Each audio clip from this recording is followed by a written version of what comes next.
Hi there and welcome back to English Lessons with inlingua Vancouver. I'm Tash and today we're going to talk about semicolons. So, you might remember that last time we looked at the colon. This guy, okay? And now we're going to look at the semicolon. Do you know what the word semi means in English? It means half, okay? A semicolon looks like this, and it is kind of half a colon. Okay? We use it when we are writing if we want to separate two sentences or more that are very closely connected. So, we use them between two or more sentences that are related to each other. Okay? Let's have a look at this first sentence on the board here. My family is Jewish. We celebrate Hanukkah, but not Christmas. So, we have two sentences. My family is Jewish. Sentence one. We celebrate Hanukkah, not Christmas. Sentence two. Would you say that these sentences are closely related or not related? They are closely related because Hanukkah is a Jewish holiday. So these sentences, they connect to each other very closely. In this sentence, it is better to use a semicolon, not a full stop. Okay, we can connect the sentence more closely. My family is Jewish. We celebrate Hanukkah, but not Christmas.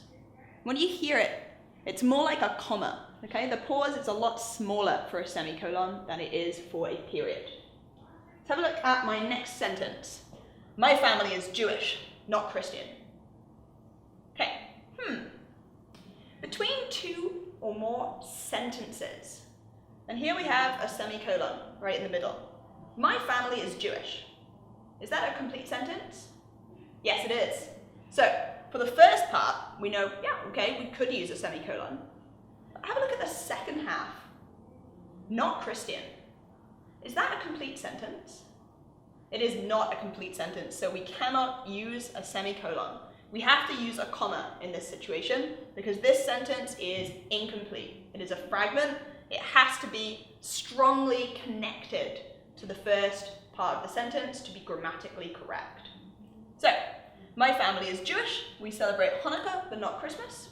Semicolon. My family is Jewish, not Christian. Only a comma is okay here.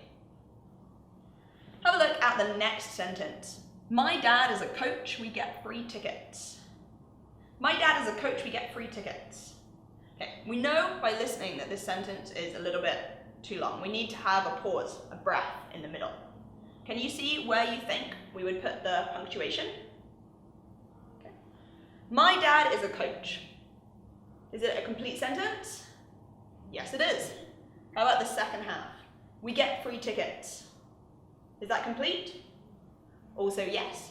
So in these two sentences, we know they are both complete, so we could use a period if we wanted to.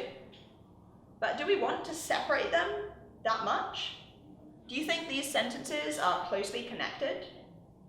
Yes, they are. We get free tickets because my dad is a coach. So here, it would be better to use a semicolon, okay, to show that these two sentences are strongly connected. There are many situations where these two parts of the sentence will link with one of those connection words that you know. Because, so, however, things like that. And many times when these sentences are strongly linked to each other, we can take out that connected word and we can use a semicolon instead. Or, in some cases, as well. But I'll get to that in a moment. Have a look at my next sentence. So we've dealt with this, now this is correct. My dad is a coach, I hate oranges. Can you see two sentences here? Two complete sentences? Yeah, we can split this into two complete sentences. My dad is a coach, I hate oranges. Subject, verb, object or complement. Two complete sentences. Are they connected at all? No, they are not. There is no connection between my dad's profession, his job, and my like or dislike for a fruit. These are not connected, so we cannot use a semicolon. That would be wrong. we have to, in this case, use a period. How about my next sentence? I have 3 dogs and 2 of them are terriers. I have 3 dogs and 2 of them are terriers. Are there 2 sentences here? Can you find them? I have 3 dogs. This is a complete sentence. Do we have another complete sentence? We do. 2 of them are terriers. But then we also, look, in the middle, we have this and just floating by itself. So do you think that we can use a semicolon to connect these 2 sentences? Where would it go? Would it go here or here? I'm trying to trick you. We cannot use a semicolon when we have a conjunction, an and, in the middle, okay? It does not go in front or behind. It's impossible. If we want to, we can remove the conjunction and replace it with a semicolon. I have 3 dogs, 2 of them are terriers. 2 sentences, closely related, we can use a semicolon to connect them. So, conjunctive adjectives, okay, these are words that connect 2 parts of a sentence, often use semicolons to add emphasis. Okay? When you're writing formally, you'll end up using a lot of commas in long sentences, and sometimes the sentence can get really confusing, really complicated. You have 10 commas in one sentence, it's too many commas. So sometimes it's really good to use a semicolon to separate out some of your ideas. Okay? Let's have a look at some of these conjunctive adjectives. However, also, besides, indeed, otherwise, therefore, it's my favorite conjunctive adjective. In fact, meanwhile, in addition, consequently, nevertheless, next, still, finally, earlier, naturally, and certainly. These are some really common conjunctive adjectives that we use in the middle, 2 parts of a sentence to connect them. And it's totally okay to use a comma after these. However, I think you'll find sometimes a semicolon is even better. So, after these, in a sentence, if you want to use a semicolon to separate your idea, then it makes a slightly bigger separation between the 2 parts of the sentence. Because a semicolon is stronger than only a comma. Okay? It is a more intense form of punctuation. But it is weaker than a period. A period completely separates. A semicolon connects, but with a separation, and a comma only connects 2 ideas together. So, confusing sentences really benefit from semicolons. It can really help you clear out a very complicated sentence with lots and lots of commas. So here I have written an example of a complicated sentence. I'm going to move off screen so you can see it. Wesley likes biplanes, baseball and cooking. Bryan likes books, dancing and drawing. Sophie likes soccer, dolls and archery.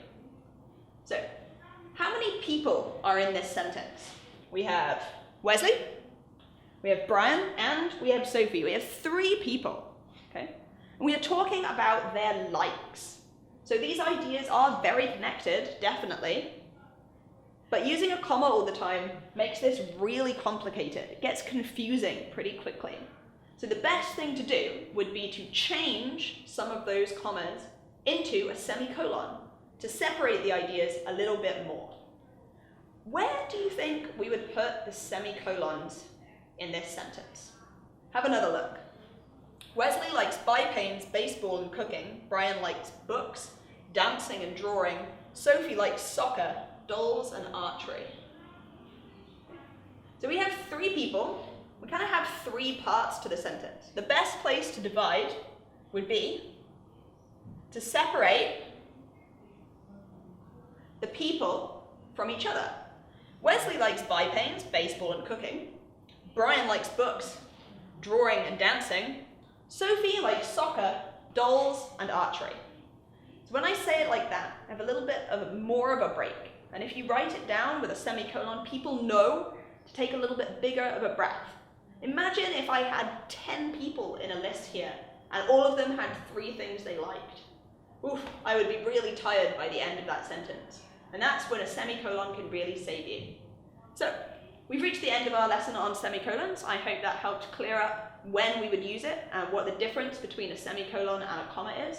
Hope to see you next time. Have a great day.